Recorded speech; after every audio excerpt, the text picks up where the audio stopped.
Hi guys, ನಾನು ಇವತ್ತು ಮಾವಿನಕಾಯಿ ಚಟ್ನಿ ಮಾಡಿ ತೋರಿಸ್ತೀನಿ. ಅದಕ್ಕೆ ಒಂದು ಬಟ್ಲ ಮಾವಿನಕಾಯಿ ತಗೊಂಡಿದ್ದೀನಿ, ಒಂದು ಅರ್ಧ ಕಪ್ಪಷ್ಟು ಶೇಂಗಾ ಬೀಜ ತಗೊಂಡಿದ್ದೀನಿ, ಕೊತ್ತಂಬರಿ ಸೊಪ್ಪು ಸ್ವಲ್ಪ, ಹಸಿಮೆಣಸಿನ್ಕಾಯಿ ನಿಮ್ಮ ಖಾರಕ್ಕೆ ಎಷ್ಟು ಬೇಕೋ ಅಷ್ಟು ತಗೊಳ್ಳಿ, ಜೀರಿಗೆ 1 ಸ್ಪೂನ್ ಅಷ್ಟು, ಉಪ್ಪು ರುಚಿಗೆ ತಕ್ಕಷ್ಟು, ಬೆಲ್ಲ ಸ್ವಲ್ಪ, ಮಾವಿನಕಾಯಿ ಹುಳಿ ಇರುತ್ತೆ ಅದಕ್ಕೆ ಬೆಲ್ಲ ಹಾಕೊಂಡಿದ್ದೀನಿ. ನಿಮಗೆ ಬೇಡ ಅನಿಸಿದ್ರೆ ಬಿಟ್ಬಿಡಿ. ಇವಾಗ ಒಂದು ಮಿಕ್ಸಿ ಜಾರ್ ತಗೊಂಡು ಮೊದಲು ಶೇಂಗಾ ಹಾಕೊಳ್ಳಿ, ಮಾವಿನಕಾಯಿ,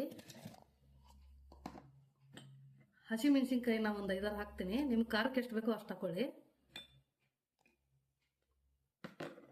ಜೀರಿಗೆ 1 ಸ್ಪೂನ್ ಅಷ್ಟು, ಉಪ್ಪು ರುಚಿಗೆ ತಕ್ಕಷ್ಟು,